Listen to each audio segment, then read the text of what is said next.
Every time you pray for people, there must be compassion.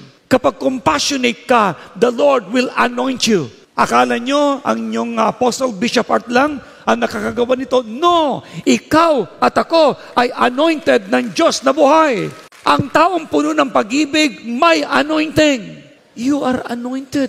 You have power. Alam nyo, when love is the foundation of a church, unity, generosity, and miracles follow. Kapag tayo po ay nagkakaisa, puno-puno tayo ng pag-ibig. Tulad sa JA1, nagkakaisa tayo, puno-puno tayo ng pag-ibig. Oh, ano nangyari? Naging mapagbigay tayo. Kaya naman nagiging masagana ang mga JA1 people. Hindi lamang yun, nagpo-flow ang miracles. God who can see your heart na puno ka ng pag-ibig, ang Diyos, ibubuhos niya lagi ang pagpapala sa buhay mo. Alam niyo po ba na ang isang taong kuripot ay kulang ng pag-ibig? Kasi pinagdadamutan niya yung iba. Tell you, ang taong puno ng pag-ibig, willing to give always their best to somebody.